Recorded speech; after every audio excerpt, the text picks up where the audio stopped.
Et si je te disais que le Mahdi n'est pas simplement protégé, mais entouré d'une protection que même ses ennemis ne peuvent comprendre? Sa présence bouleverse, sa force dépasse l'entendement humain, et son visage n'est pas celui que le monde attendait. Aujourd'hui, nous allons lever le voile sur une réalité qui a choqué, terrifié et réduit au silence ceux qui ont tenté de s'opposer à lui. Abonne-toi dès maintenant à la chaîne Témoin d'Allah, surtout si tu nous regardes depuis la France, la Suisse, la Belgique ou le Canada, car ces messages concernent directement le monde francophone d'aujourd'hui. Active la cloche, car ce que tu vas entendre n'est pas ordinaire. Une protection qui ne vient pas des hommes. Le Mahdi ne marche jamais seul. Même dans les moments où il semble abandonné par les hommes, ignoré par les foules ou réduit à l'anonymat le plus total, quelque chose veille. Ce n'est pas visible, ce n'est pas bruyant, et surtout, ce n'est pas humain. Cette protection ne s'annonce pas, ne se revendique pas, ne cherche pas à impressionner. Elle est déjà là avant même que le danger ne prenne forme. Aux yeux du monde, le Mahdi peut paraître ordinaire, parfois même fragile. Un homme parmi les hommes, soumis aux mêmes lois, aux mêmes contraintes, aux mêmes incertitudes. Et c'est précisément cette apparente normalité qui trompe. Ceux qui l'observent de loin croient ne voir une faille. Ceux qui le sous-estiment pensent avoir trouvé une opportunité. Ils se disent, il est seul, il est exposé, il est atteignable. Mais cette lecture est fausse dès le départ. Car la protection qui entoure le Mahdi ne fonctionne pas comme celle des puissants de ce monde. Elle ne repose ni sur la force militaire, ni sur la surveillance constante, ni sur l'intimidation. Elle ne dépend pas de gardes, de murs ou de stratégies complexes. Elle agit à un autre niveau. Un niveau où les calculs humains perdent toute efficacité. Chaque tentative dirigée contre lui suit le même schéma. Elle commence par une conviction, celle que le Mahdi est vulnérable. Les plans sont élaborés avec précision. Les acteurs sont persuadés de maîtriser la situation. Et pourtant, systématiquement, quelque chose déraille. Un imprévu surgit. Une décision est annulée à la dernière minute. Une personne clé se rétracte sans raison claire. Un obstacle inattendu apparaît là où le chemin semblait dégagé. Ce ne sont pas des coïncidences isolées. C'est une répétition troublante. Comme si une force invisible réécrivait le scénario avant qu'il n'atteigne son terme. Comme si chaque tentative était neutralisée avant même de devenir une menace réelle. Ceux qui observent attentivement finissent par le comprendre. Ce n'est pas le Mahdi qui échappe au danger. C'est le danger qui ne parvient jamais jusqu'à lui. Cette protection agit dans le silence. Elle ne laisse pas de traces évidentes. Aucun signe spectaculaire. Aucun événement qui pourrait être immédiatement interprété comme un miracle. Et c'est justement ce qui la rend si déroutante. Les ennemis du Mahdi cherchent un affrontement direct, une confrontation claire, un moment précis où ils pourraient frapper. Mais ce moment n'arrive jamais. Le terrain se dérobe sous leurs pas, avant même qu'ils ne puissent agir. Il y a quelque chose de profondément déstabilisant dans cette forme de protection. Elle ne bloque pas frontalement. Elle détourne. Elle retarde. Elle disperse. Elle agit sur les causes plutôt que sur les conséquences. Là où l'homme se protège en réagissant, cette protection agit en amont, bien avant que la menace ne soit formulée. C'est pour cela qu'elle est si difficile à combattre. On ne peut pas attaquer ce qu'on ne voit pas. On ne peut pas anticiper ce qui se produit hors des logiques habituelles. Les ennemis du Mahdi cherchent des failles dans son entourage, dans ses mouvements, dans ses paroles. Mais ils oublient une chose essentielle. Cette protection ne dépend pas de ce qu'il fait, mais de ce qu'il représente. Le Mahdi est porteur d'une mission qui dépasse sa personne. Et tant que cette mission n'a pas atteint son moment, rien ni personne ne peut l'interrompre. Cette réalité crée une frustration immense chez ceux qui veulent l'arrêter. Ils ont l'impression de courir après une ombre. Plus ils s'approchent, plus la cible semble s'éloigner. Certains ont commencé à le comprendre trop tard. Ils ont ressenti une inquiétude sourde, un malaise difficile à expliquer, une sensation étrange, celle d'être observé sans voir l'observateur, celle d'agir contre un homme, mais de se heurter à quelque chose de bien plus vaste. Ce n'est pas la peur classique du danger physique. C'est une peur plus profonde, plus existentielle. La peur de lutter contre une force qui ne se manifeste jamais directement, mais qui gagne toujours. Cette protection n'élève pas le Mahdi au-dessus des épreuves. Elle ne le met pas dans un confort permanent. Il traverse les difficultés, les tensions, les moments de solitude. Mais chaque épreuve semble calibrée, jamais excessive, jamais destructrice, comme si tout ce qu'il vit avait une fonction précise dans sa préparation. Et c'est là que réside une autre dimension de cette protection. Elle n'empêche pas la douleur, mais elle empêche la destruction. Elle ne supprime pas les obstacles, mais elle s'assure qu'aucun ne soit fatal. Elle façonne, affine, renforce. Là où d'autres auraient été brisés, le Mahdi est consolidé. Pour ceux qui cherchent à comprendre avec des outils purement rationnels, cette réalité est dérangeante.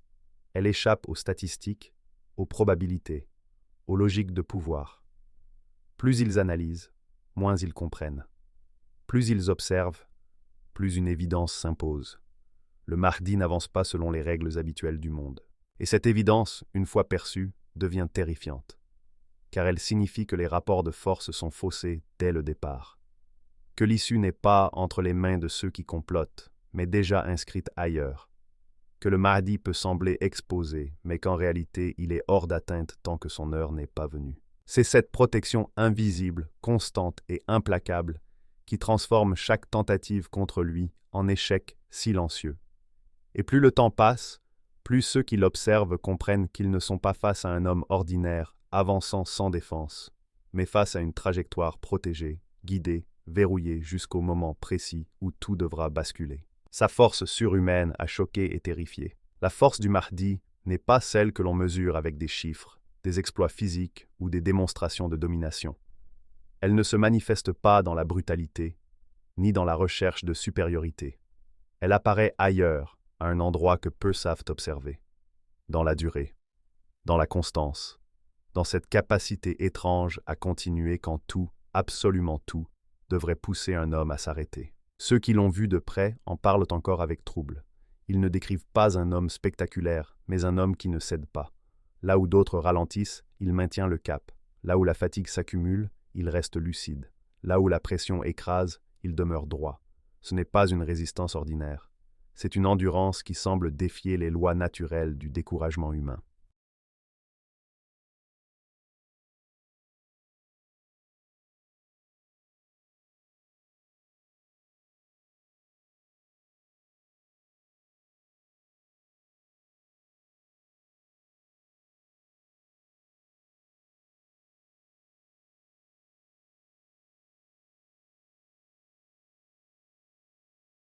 La pression psychologique, elle aussi, glisse différemment sur lui. Menaces voilées, tentatives d'intimidation, atmosphère hostile, attentes contradictoires. Tout ce qui, chez la plupart des hommes, crée de l'angoisse ou de la confusion, semble perdre de sa puissance face à lui. Non pas parce qu'il l'ignore, mais parce qu'il l'a déjà intégré. Comme s'il avait accepté depuis longtemps que cette pression faisait partie du prix à payer. Cette force trouble profondément ceux qui l'observent. Ils cherchent une explication rationnelle. Certains parlent de caractère exceptionnel, d'autres de discipline mentale hors norme. Mais aucune de ces explications ne suffit vraiment, car ce qu'ils perçoivent dépasse le simple mental. Il y a chez le Mahdi une stabilité intérieure qui ne dépend pas des circonstances extérieures. L'isolement est souvent l'épreuve ultime. Être seul face à l'incompréhension, au doute, à l'absence de soutien. Beaucoup s'effondrent à ce stade. Le silence des autres devient trop lourd, l'absence de reconnaissance trop douloureuse. Mais le Mahdi traverse cet isolement sans se dissoudre. Il ne cherche pas désespérément l'approbation. Il ne mendie pas la validation. Il avance, même lorsque personne ne marche à ses côtés. C'est là que sa force devient inquiétante pour ses adversaires, car ils ont l'habitude d'user les hommes par le temps, d'attendre qu'ils se fatiguent, qu'ils doutent, qu'ils se retournent contre eux-mêmes. Avec le Mahdi, cette stratégie échoue. Plus le temps passe, plus il semble ancré. Plus les épreuves s'accumulent, plus sa détermination se clarifie. Cette force dérange profondément parce qu'elle ne vient pas de l'ego. Elle ne cherche pas à prouver quoi que ce soit. Le Mahdi n'agit pas pour impressionner, ni pour dominer, ni pour laisser une trace personnelle. Il agit parce qu'il est convaincu d'être au service de quelque chose de plus grand que lui. Et cette certitude change tout. Un homme guidé par son ego peut être brisé. Il suffit de toucher son orgueil, de menacer son image, de l'humilier publiquement. Mais un homme qui n'agit plus pour lui-même devient insaisissable. Les attaques glissent, sans atteindre le centre. Les provocations tombent dans le vide. Il n'y a plus de point faible évident.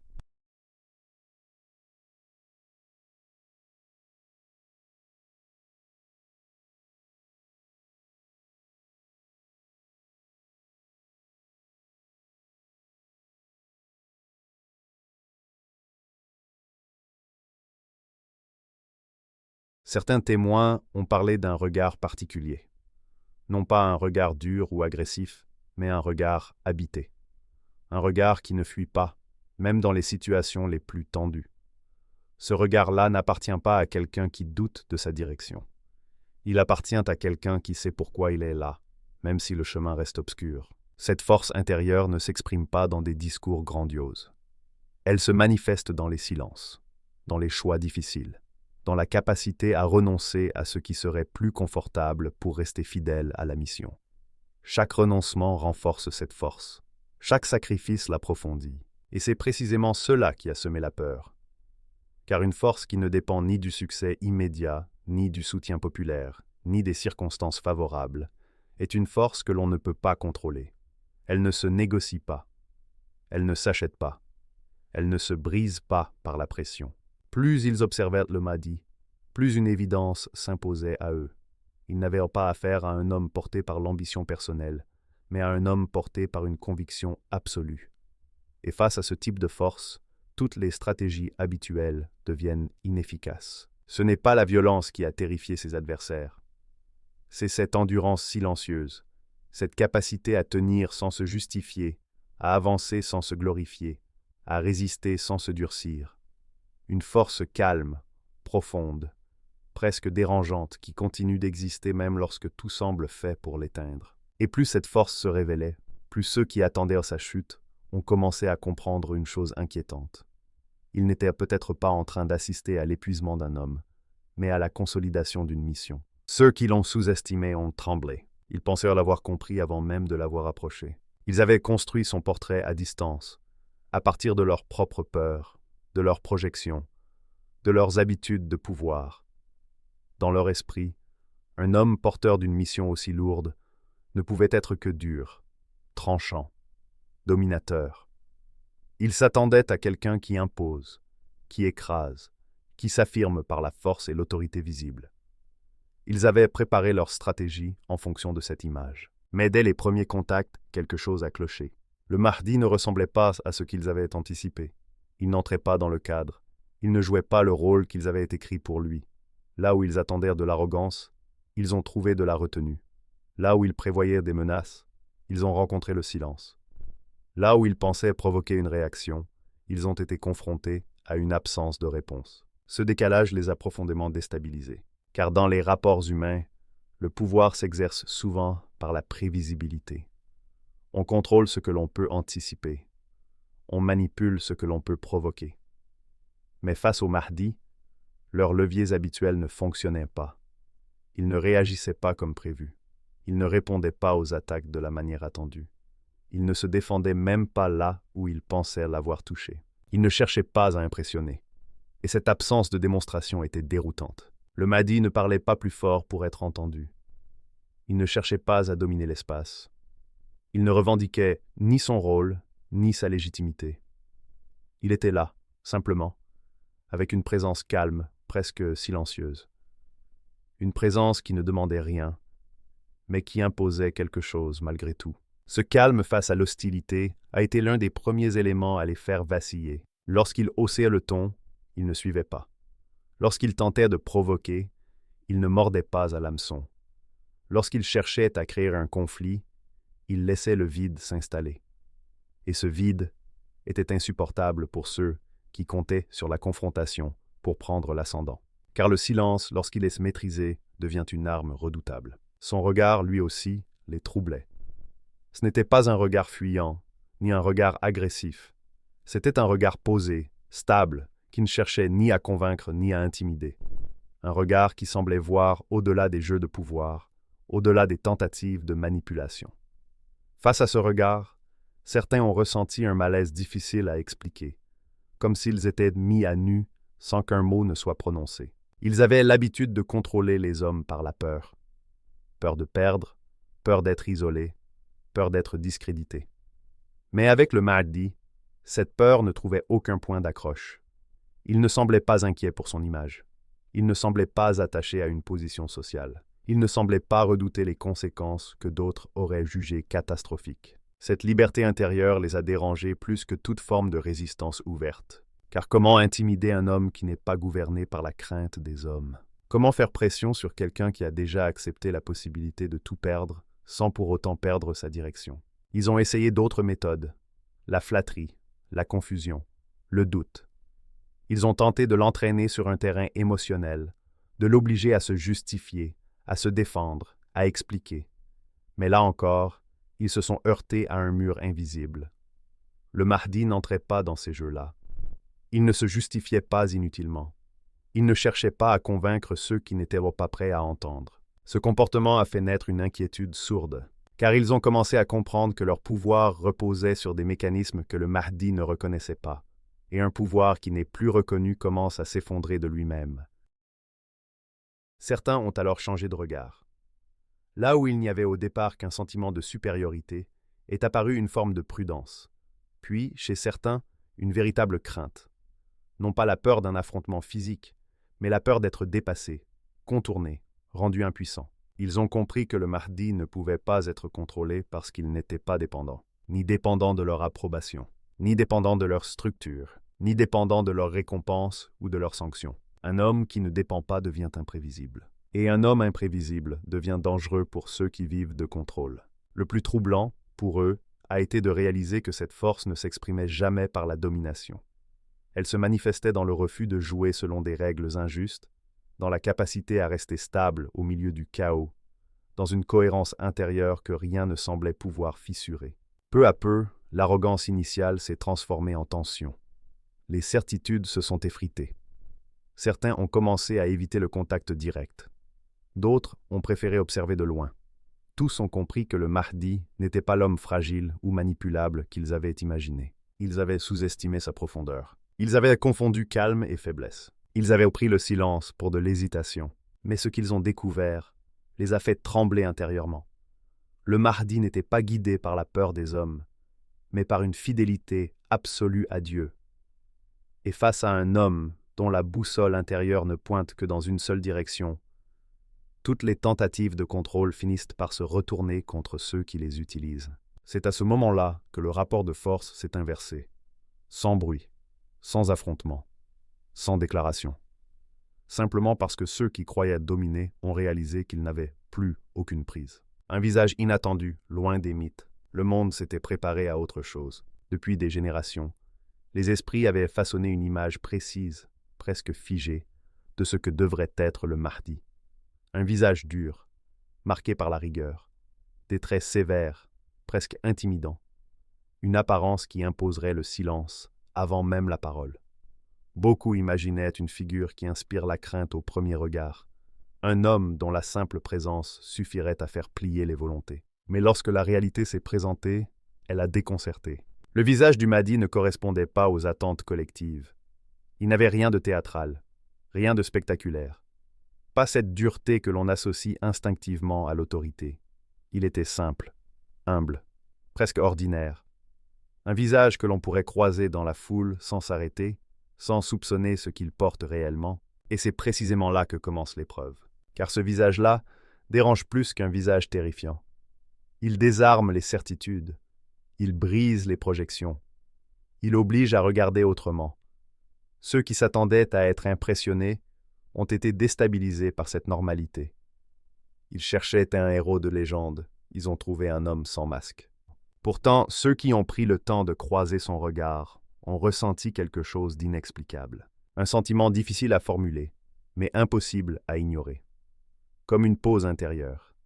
Un silence qui s'installe sans être imposé. Il n'y avait ni agressivité, ni froideur. Mais il y avait une présence, une densité tranquille, un mélange étrange de paix et de gravité. Ce regard ne cherche pas à séduire. Il ne supplie pas l'adhésion. Il ne force pas la reconnaissance. Il est là simplement, comme une vérité qui ne se justifie pas. Certains ont parlé d'une douceur inhabituelle, mais une douceur qui n'est jamais faible. Une douceur qui cohabite avec une autorité naturelle, presque invisible. Une autorité qui ne vient pas de la posture, mais de la cohérence intérieure. Ce visage ne domine pas, il ne s'impose pas. Et pourtant, il marque. Ce contraste a troublé profondément. Comment un homme au visage si simple peut-il porter une mission aussi immense? Comment l'ordinaire peut-il contenir l'extraordinaire? C'est ici que beaucoup se sont arrêtés. Ils n'ont pas compris. Ils ont douté. Ils ont rejeté. Car reconnaître la vérité dans la simplicité demande une humilité que peu possèdent. Il est plus facile de croire en un mythe lointain, en une figure idéalisée, qu'en un homme qui ne correspond pas aux attentes construites par l'imaginaire collectif. Ce visage inattendu est une épreuve silencieuse. Une épreuve sans bruit, sans annonce, sans avertissement. Il ne s'agit pas de savoir si l'on croit aux signes spectaculaires, mais de savoir si l'on est capable de reconnaître la vérité lorsqu'elle se présente sans décor. Beaucoup réclamaient des preuves éclatantes, des manifestations visibles, des signes qui forcent l'adhésion. Mais ce visage ne donne rien de tout cela. Il oblige à regarder avec le cœur plutôt qu'avec l'imagination. Il oblige à faire la différence entre ce que l'on attend et ce qui est réellement. Certains ont ressenti un malaise, d'autres une déception. Quelques-uns ont ressenti une paix inattendue, sans savoir pourquoi. Ceux-là n'ont pas vu un héros. Ils ont vu un serviteur. Et c'est précisément ce qui les a touchés. Car le Mahdi ne se présente pas comme un personnage hors du monde. Il ne cherche pas à se distinguer par l'apparence. Il n'endosse pas un rôle. Il ne joue pas une image. Son visage ne raconte pas une légende. Il raconte une disponibilité totale à la mission qui lui a été confiée. Et cela demande une lecture plus fine, une attention plus profonde, une capacité à dépasser les clichés spirituels. Beaucoup passeront à côté. Non pas parce que le Mahdi se cache, mais parce qu'il regarde au mauvais endroit. Il cherche la grandeur là où il y a la sincérité. Il cherche la dureté là où il y a la maîtrise.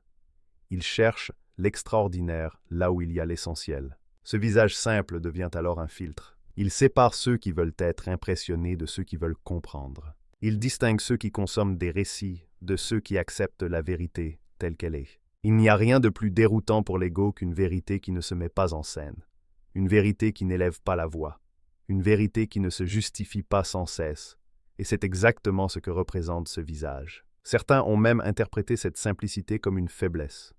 Ils ont cru qu'un homme sans dureté visible pouvait être influencé, dirigé, façonné. Ils ont confondu humilité et soumission. Ils ont pris la douceur pour de l'hésitation. Mais avec le temps, ils ont compris que ce visage calme cachait une détermination inébranlable. Une détermination qui n'a pas besoin de se lire sur les traits pour exister. Car ce visage n'est pas là pour rassurer les foules, ni pour effrayer les adversaires. Il est là pour accomplir une mission, sans détour, sans mise en scène, sans compromis avec les attentes humaines. Et pour ceux qui savent observer au-delà des apparences, ce visage devient un signe en soi. Un signe que la vérité ne corresponde jamais totalement à ce que l'on imagine. Un signe que la sincérité dépasse toujours le mythe. Mais pour beaucoup, il sera déjà trop tard. Ils auront cherché un héros spectaculaire. Ils auront attendu un visage de légende. Et pendant ce temps, le serviteur sincère aura avancé, sans bruit, laissant derrière lui ceux qui confondaient la vérité avec leur propre projection. Pourquoi cette protection annonce un tournant majeur? Lorsqu'une protection s'intensifie, ce n'est jamais anodin. Dans l'ordre du monde, rien n'est renforcé sans raison. Ce qui est fragile est laissé tel quel. Ce qui est secondaire n'est pas entouré avec autant de précision. Mais lorsqu'une protection devient constante, méthodique, presque systématique, cela indique une chose claire. Quelque chose d'essentiel est sur le point d'entrer dans une nouvelle phase. Si le Mahdi est autant protégé aujourd'hui, ce n'est pas parce que le danger est nouveau. Les oppositions ont toujours existé. Les résistances aussi. Ce qui change, ce n'est pas la présence de forces hostiles, mais leur proximité avec un point de bascule. Plus une étape décisive approche, plus les tensions se concentrent. Et plus les tensions se concentrent, plus la protection devient nécessaire. Ce principe se retrouve partout. Avant un bouleversement majeur, les signes se resserrent. Les événements s'accélèrent. Les équilibres deviennent instables. Les acteurs sentent confusément que quelque chose leur échappe, sans toujours pouvoir le nommer. Cette sensation crée une agitation inhabituelle, une fébrilité, parfois même des réactions excessives. C'est exactement ce que l'on observe autour du Mahdi. Les forces opposées ne réagissent plus avec la même assurance qu'auparavant.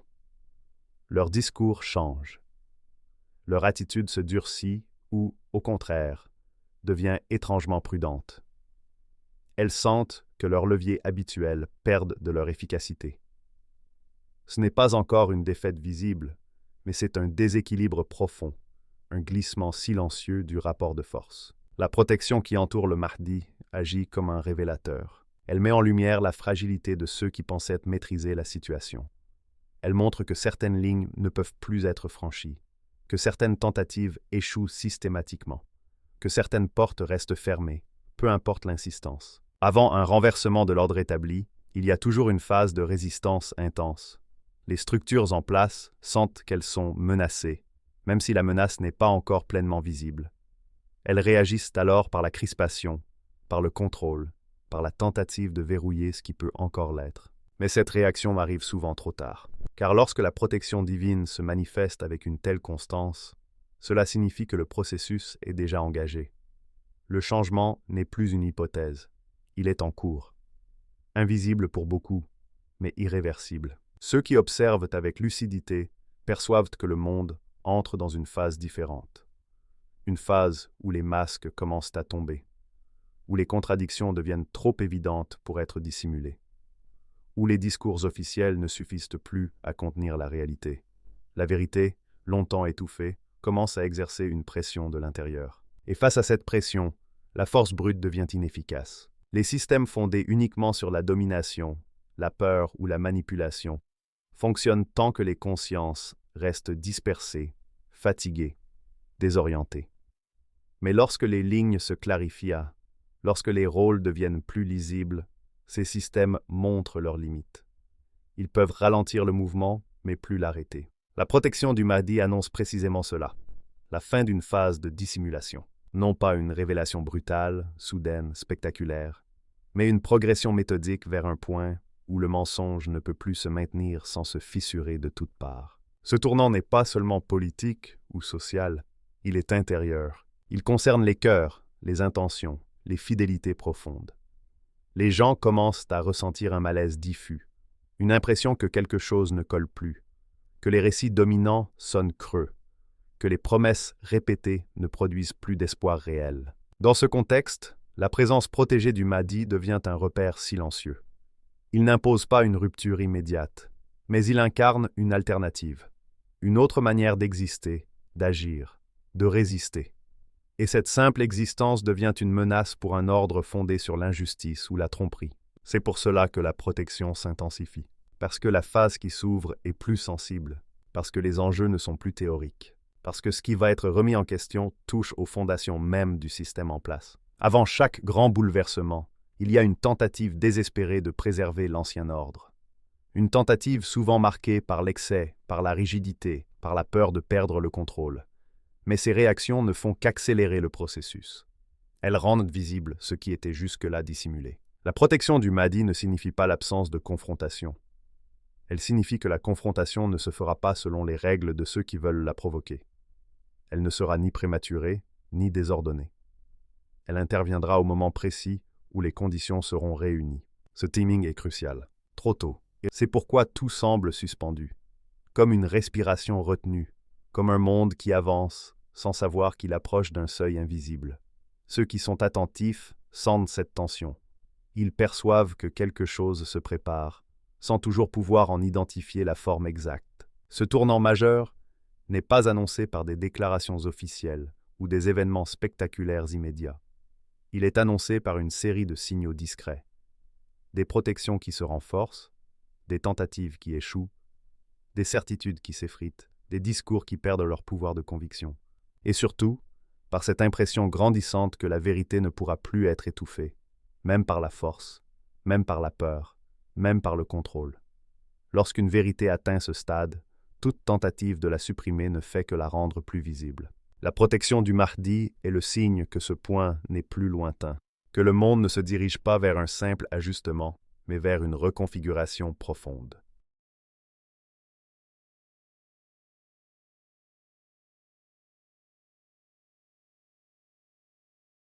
Ceux qui comprennent cela ne regardent plus les événements de la même manière. Ils savent que ce qui se joue dépasse les individus, que le moment qui approche n'est pas seulement un changement de pouvoir, mais un dévoilement.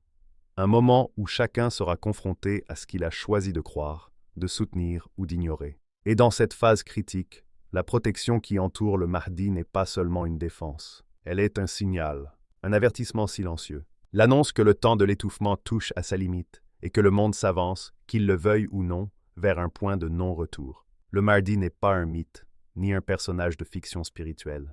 Il est protégé, préparé et soutenu d'une manière qui dépasse l'intelligence humaine. Sa force a choqué, son calme a terrifié, son visage a déconcerté. Et pendant que beaucoup doutent encore, les signes continuent de s'accumuler, silencieusement, mais sûrement. Si tu veux continuer à comprendre ce qui se prépare et ne pas rester aveugle face aux signes, abonne-toi à la chaîne Témoins d'Allah, surtout depuis la France, la Suisse, la Belgique et le Canada. Car ceux qui observent aujourd'hui seront les témoins de demain.